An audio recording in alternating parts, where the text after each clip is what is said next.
দেখো, তোমরা যদি এমন কাজ করো তাহলে তোমাদের দুজনের সঙ্গ আমি দেব না। আমাদের কাজের লক্ষ্য ছিল একরকম, কিন্তু তোমরা এখন সম্পূর্ণ অন্যরকম কাজ করতে চাইছো। তোমরা ভাবতেও পারছো না, যদি আমরা এই কাজটা করতে পারি তাহলে সারা পৃথিবীতে আমাদের নাম ছড়িয়ে পড়বে।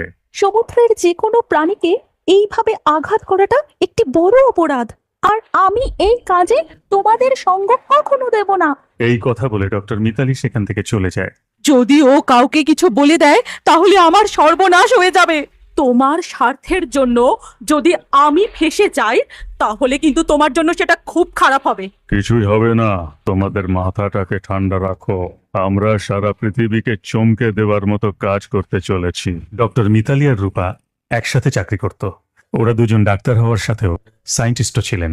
ওরা দুজনেই সমুদ্রের নিচের প্রাণী জগৎকে নিয়ে রিসার্চ করছিল। ডক্টর রূপার স্বামী ডক্টর দিবাকর একজন পোস্টমর্টেম স্পেশালিস্ট ছিলেন। গোটা শহরে ওনার মতো পোস্টমর্টেম স্পেশালিস্ট একজনও ছিলেন না। এই জন্য সমস্ত হসপিটালে সবাই তাকে খুব সম্মান করে চলত। যখন ডক্টর রূপা আর ডক্টর মিতালি গভীর সমুদ্রে গিয়ে ওই সব সামুদ্রিক প্রাণীদের ওপর রিসার্চ করবার কথা ভাবছিলেন, ঠিক সেই সময় ডক্টর দিবাকরও ওই দুজনের সঙ্গে গভীর সমুদ্রে যাওয়ার ইচ্ছে প্রকাশ করলেন। এই কথা শুনে ডক্টর মিতালি একটু অস্বস্তি বোধ করছিলেন। যেহেতু ডক্টর দিবাকর রূপার স্বামী ছিলেন, তাই ডক্টর মিতালি আর আপত্তি জানাতে পারেননি, আর তিনজনেই সেখানে যাওয়ার সিদ্ধান্ত নেন। এদিকে ডক্টর দিবাকর তার বন্ধু ডক্টর সুরজকে তার ডিউটি করবার জন্য ফোন করলেন। তুই আমার ডিউটিটা করে দে, আমি একটু বাইরে যাচ্ছি, কাজ আছে। এই, ওই আশিস নামের যে ছেলেটা আছে না, ওকে তুই তোর সঙ্গে নিয়ে নিস। কালকে ডিউটিটা তাহলে ও তোর সঙ্গেই করবে। কিন্তু ওকেই কেন? ও কি কখনো পোস্টমর্টমের ডিউটি করেছে? এই কাজও করতে পারবে? ওটাই তো মজা। খুব অহংকারী ছেলেটা। পোস্টমর্টমের ডিউটি একবার করলে ভয়ের চোটে সব অহংকার বেরিয়ে যাবে। ও অনেকবার আমার সঙ্গে খুব বাজেভাবে কথা বলেছে, আর তাই তো আজ সুযোগ পেয়েছি ওকে উচিত শিক্ষা দেবার। কিন্তু আমার মনে হয় না ও ভয় পাবে। ও তো একজন। ঠিক তখনই ফোনটা কেটে গেল। ডক্টর দিবাকর তারপর ফোন করবার অনেক চেষ্টা করলেন, কিন্তু কিছুতেই তার ফোন আর কানেক্ট হলো না। কে জানে কেন ওকে ফোনে পাচ্ছি না। কাল ফিরে এসে ওর সঙ্গে কথা বলে নেব। জানি না ও ঠিক কি বলতে চাইছিল আমায়। তারপর ডক্টর মিতালি, রূপা আর ডক্টর দিবাকর একটি বোট নিয়ে গভীর সমুদ্রের দিকে রওনা দিলেন। তারা একটা বড় জাল নিয়ে গিয়েছিল। তারা একদম সমুদ্রের মাঝখানে গিয়ে মাছ ধরার জালটি তারা ফেলল। তারপর তারা কিছুক্ষণ ধরে অপেক্ষা করতে লাগলো, আর কিছুক্ষণ পর ওই জালটি নড়াচড়া করতে শুরু করলো।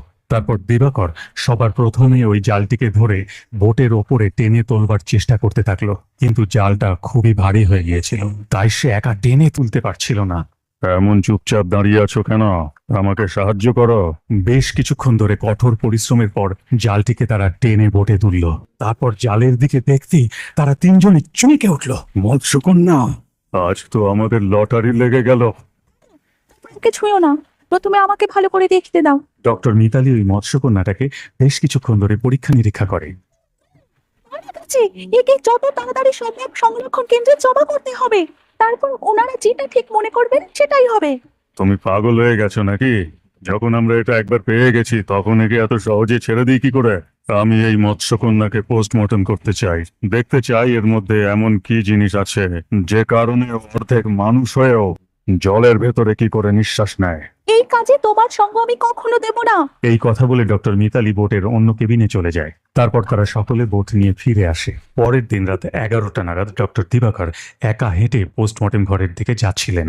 তখনই ওনার স্ত্রী ডক্টর রূপার সঙ্গে দেখা হয়ে যায়।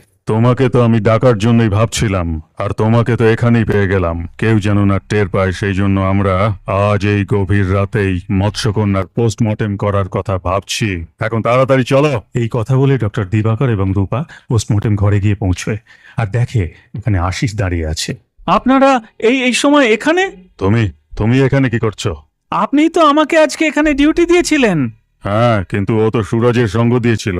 কিন্তু এখন তো আমি ফিরে এসে গেছি, আর তোমরাও যখন এসেই গেছো আমাকে সাহায্য করো। তাছাড়া রূপা এই ব্যাপারটা নিয়ে খুব একটা কিছু জানে না, আর যদি এই ঘর থেকে কোনো কথা বাইরে বেরোয় আমি তোমাদেরকেও ছাড়বো না। দিবাকরের সাথে সুরজের এমন কথাবার্তা তার কেমন যেন লাগতে শুরু করে। তারপর সাদা কাপড়ে ঢাকা আরো দুটো লাশ দিবাকর আর রূপা দেখতে পায়। রূপা ওই দুটো লাশ দেখার জন্য যখন এগিয়ে যাচ্ছিল, ঠিক সেই সময় দিবাকর বলে ওঠে, দাঁড়াও রূপা, প্রথমে যে কাজটা করতে এসেছি সেটা আগে করে নি। এই দুটো লাশ আজ আমার ডিউটির মধ্যে নেই। যদি সময় পাই তখন পরে করে দেব, আগে এটাকে দেখে নি। দিবাকরের কথা শুনে রূপা থমকে গেল আর মৎস্যকন্যার দিকে মনোনিবেশ করে। তারপর দিবাকর আশিসের দিকে তাকিয়ে বলে, দেখো, ভয় পেয়ে যেন মাথা ঘুরে পড়ে যেও না। বড় বড় হনুরাও এখান থেকে সব ল্যাজ গুটিয়ে পালিয়েছে। যদি পালাতে চাও তো এখনই কেটে পড়ো। না স্যার, আমার ভয়টাই লাগে না। আপনি আপনার কাজটা মন দিয়ে করুন স্যার। দিবাকর আশিসের কথা শুনে খুব রেগে যায়, কিন্তু সে তাকে কিছুই বলতে পারে না। তারপর ডক্টর দিবাকর একটা সার্জিক্যাল ব্লেড হাতে তুলে নেয় আর মৎস্যকন্যার পোস্টমর্টেমের জন্য এগিয়ে যায়। ঠিক তখন আশিস হঠাৎ চেঁচিয়ে ওঠে, লাশে হাত দেবেন না স্যার, ও অনর্থ করে দিবে, ও কাউকে ছাড়বে না। এইসব বাজে বাজে কথা বলছো তুমি? তারপর সবাইকে চমকে দিয়ে সেখানে চারিদিকে হাসির আওয়াজ ছড়িয়ে পড়ে, যেটা শুনে ওখানে সবাই ভয় পেয়ে যায়। আগে ওই দুটো লাশকে গিয়ে দেখে নিন স্যার। মরে যাওয়া মানুষের নিজের মৃতদেহের পোস্টমর্টেম দেখতে ভালো লাগে না স্যার। দিবাকর আশিসের কথাগুলো ঠিক বুঝতে পারছিল না, কিন্তু হাসির আওয়াজটা শুনে সে খুব ভয় পেয়ে যায়। আশিসের কথা শুনে সে ওই লাশ দুটোর দিকে এগোতে শুরু করে, আর যেই ওই দুটো লাশের ওপর থেকে দিবাকর সাদা কাপড় সরায়, তারপর এটা দেখে তার গোটা শরীরটা যেন পাথর হয়ে যায়। আর রূপাও সেটা দেখে হতভম্ব হয়ে দাঁড়িয়ে থাকে।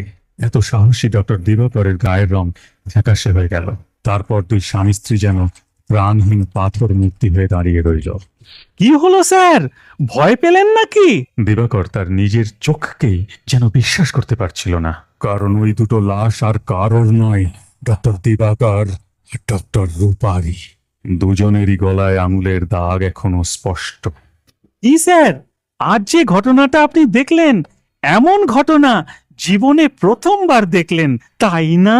ঠিক তখনই ডক্টর মিতালি আর ডক্টর সুরজ দরজা খুলে ভেতরে আসে। মিতালি ডক্টর সুরজকে মৎস্যকন্যার ব্যাপারে আগেই সব বলে দিয়েছিল।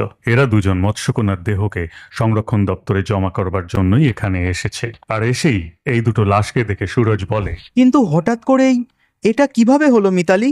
জানি না ঠিক, পোস্টমর্টম করার পরে সবকিছু জানা যাবে। গলার চিহ্ন দেখে বোঝা যাচ্ছে যে দম আটকে ওরা দুজন মারা গেছে। কাল যতক্ষণ আমার সঙ্গে ছিল ততক্ষণ তো সবকিছুই ঠিক ছিল। আমি শুধু এইটুকু জানি যে পাপ কখনো কাউকে ছাড়ে না। এমন হঠাৎ করে মরে যাওয়া মানুষের আত্মা এ কথা বিশ্বাস করতে চায় না যে সে শরীর ত্যাগ করেছে, আর আত্মা প্রত্যেক দিনের মতো সব কাজ করতে চায়। আশিসের কথা শুনে দুজনই ওর দিকে তাকায়। তারপর সুরজ বলে, মিতালি, তোমার সাথে পরিচয় করিয়ে দিই, এ আশিস। আজ থেকেই এর এখানে পোস্টমর্টমের ডিউটি পড়েছে। আর এর এই ডিউটি দিবাকর স্যারই তো ঠিক করেছিলেন। জানো, আশিসের তো একটা অদ্ভুত রকম ক্ষমতা আছে। এ ভূত প্রেত আত্মাদের দেখতেও পায়, আর তাদের সাথে কথাও নাকি বলতে পারে এ। তাহলে তো এই দিবাকর, রূপা আর মৎস্যকন্যার আত্মাকে তো দেখে থাকতে পারে। কি জানি বাবা, একেই জিজ্ঞাসা করে নাও। আমি এই সব ব্যাপার অতটা বিশ্বাস করি না। চলো মিতালি, আজকে অনেক কাজ করতে হবে। দুটো লাশের পোস্টমর্টম বাকি এখনো। ঠিক তখনই আশিস টেবিলের ওপর রাখা ডক্টর দিবাকর এবং ডক্টর রূপার দেহের ওপর সাদা কাপড় ঢেকে দেয়। আর ঠিক তখনই খোলা জানলা দিয়ে একটা ঠান্ডা বাতাস ঘরের মধ্যে প্রবেশ করে। আর এই ঘরে থাকা সবাই তখন ওই দিকে তাকায়। আর তখনই দিবাকর আর রূপার ছায়া ওখানে দেখা যায়। আর যেটা কেউ দেখতে পায়নি, ওই মৎস্যকন্যার আত্মাকে ওই দুজনের পিছু পিছু যেতে শুধুমাত্র আশিসই দেখতে পেল। কখনো পিছু ছাড়বে না, পিছুও ছাড়বে না। সবাইকে চমকে দিয়ে আবারও সেই হাসির আওয়াজ ঘরের মধ্যে ভেসে বেড়াতে লাগলো।